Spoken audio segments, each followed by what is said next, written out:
What makes a player truly deserving of a spot on Team USA? Is it their talent, marketability, or perhaps a combination of both? Stephen A. Smith seems to have had enough of Molly Qerim's anti-Caitlin Clark narrative, and he's not alone in this sentiment. Stephen A., I could actually argue that it hurts the game more if they had given her a roster spot over someone more deserving. So go ahead and argue. That's exactly what I'm saying, because I think it makes a mockery of the women's game. If the focus on, now we just have to have people because of marketing and their attention, and they're not as talented, we're not putting the best team out there. Over the course of Caitlin Clark's historic rookie season in the WNBA, her critics have slowly retreated, while her defenders, like Stephen A. and Shannon Sharpe, have been keeping the receipts. As a rookie, ladies and gentlemen, put this in perspective. Caitlin Clark finished the regular season leading rookies in scoring, field goals made, three-point field goals made, assists, steals, and minutes played, and she led the league in assists and three-pointers made. Think about that for a second. From the beginning of the season, Molly was among the loudest voices downplaying Clark's achievements. Back in June, she even went so far as to suggest that Caitlin Clark's inclusion on the Paris Olympic roster would harm the game. The reason why in the public eye, Ali was the greatest was because of the adversity. It's not to compare one to the other, because I'm not trying to do that. I'm simply pointing out that what goes on outside the court, the field, the ring of play per se, matters, because your mental becomes incredibly important. Arguing that her selection would be based on marketing, not merit. Her argument? It would make a mockery of the women's game to include Clark simply because of her popularity. However, Stephen A. was quick to challenge this, pointing out that Clark's skills were more than enough to justify her spot. As we explore this controversy, it's clear why Stephen A. has had enough of Molly's anti-Caitlin Clark rhetoric. Nevertheless, for Team USA's game, rife with stars, expected to blow out their competition, they drew the worst crowd. Lowest attendance of the Olympics. Caitlin Clark has already solidified her legacy. Even in her rookie year, her performance in the WNBA was nothing short of legendary. To put it in perspective, Clark finished the regular season leading all rookies in scoring, field goals made, three-pointers made, assists, steals, and minutes played. Even more impressive, she led the entire league in assists and three-pointers made. That's dominance across the board, not just marketing hype. As Shannon Sharpe put it, "You first team, you one of those people."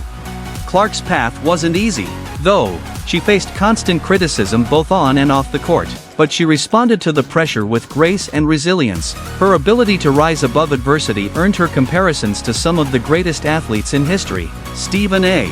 even drew parallels between Caitlin and Muhammad Ali, pointing out how overcoming challenges off the court can elevate an athlete's greatness.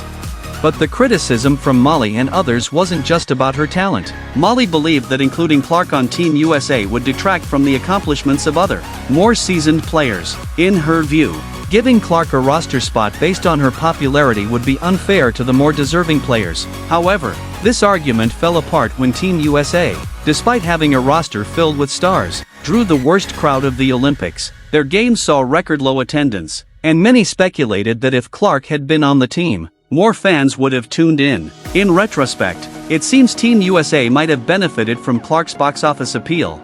Critics like Molly argue that Clark's fame could have distracted Team USA from their ultimate goal, winning the gold medal. But as Shannon Sharpe highlighted, the real issue might have been jealousy. There were a lot of people trying to keep Caitlin Clark in her place, he said, noting that by giving Clark her due, others feared it would minimize the contributions of those who came before her. Despite the controversy surrounding her, Clark continued to shine. In August, she averaged 24 points, 5 assists, and 2 rebounds per game, earning her third WNBA Rookie of the Month honor. Not only that, but she also became the first rookie in WNBA history to be named Eastern Conference Player of the Month. On September 4th, Clark posted 24 points, 10 rebounds, and 10 assists in a win against the Los Angeles Sparks, marking her second career triple-double. She also became the fastest player in WNBA history to make 100 three-pointers, achieving the feat in just 34 games. For Molly, however, this success wasn't enough. She continued to downplay Clark's achievements, insisting that other players in the WNBA deserved more attention. Stephen A. wasn't having it. He pointed out that it's possible to give Clark her flowers without diminishing the legacy of those who came before her. What Caitlin Clark is doing doesn't minimize what they've done, he said, but we should have been giving her the credit. The numbers backed him up. The WNBA saw record-high ratings, merchandise sales, and attendance, much of which can be attributed to Clark's star power. Stephen A. also made the argument that denying Caitlin Clark her due wasn't just unfair, it was bad for business. Whenever her name is attached to something, that thing excels, he said. Clark's rising popularity lifted the entire WNBA, drawing in new fans and shining a light on women's basketball. In trying to downplay her achievements, critics like Molly were only hurting themselves, as Stephen A. succinctly put it. A rising tide lifts all boats. Despite the obvious benefits that Clark brought to the league, her detractors remained vocal. Molly, in particular, tried to walk back her comments, claiming that she simply wanted other players to get the recognition they deserved. But Stephen A. wasn't about to let her off the hook. Molly, I said really, Molly? Wow, we got jumped on as a show when we talked about it, he reminded her. Stephen A. acknowledged that there are many talented players in the WNBA, but there's no reason to deny Caitlin Clark's greatness in order to shine a light on others. Doing so is not only unfair but counterproductive. After all, Clark's presence on Team USA could have boosted the visibility of the entire team, bringing more attention to the sport as a whole.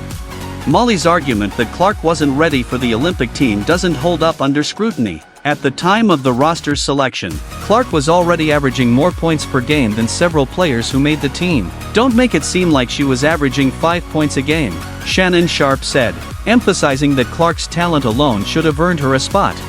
Caitlin Clark isn't just a player who wins games, she's a superstar who generates views, sells merchandise, and puts fans in seats. Her impact goes beyond the court, and that's something that the WNBA can't afford to ignore. Over and over again, Clark has smashed viewership records and introduced a new generation of fans to the WNBA. As Stephen A. said, a rising tide lifts all boats. Unfortunately, by leaving her off Team USA, the opportunity to grow women's basketball on a global stage was lost. Clark's playmaking abilities have elevated not only her teammates on the Indiana Fever but the entire organization. With Clark at the helm, the Fever are poised to make a deep playoff run and could become a legitimate title contender in the coming years. The criticism Caitlin Clark has faced from figures like Molly has only served to highlight the double standard in how we treat rising stars in women's sports compared to men's. In the NBA, when a player like Victor Wembanyama makes his debut, he's given time to develop, even if his team struggles. But for Clark, the expectations were higher right from the start. She wasn't just expected to play well, she was tasked with carrying an entire league on her shoulders. In conclusion, it's clear that Caitlin Clark is more than deserving of the praise she's received. While some may have tried to downplay her achievements, Stephen A. and others have rightfully stood by her side. Clark's rookie season has been nothing short of historic, and her future in the WNBA is incredibly bright. As Stephen A. put it, Caitlin Clark is box office, and for those who still doubt her, the numbers speak for themselves.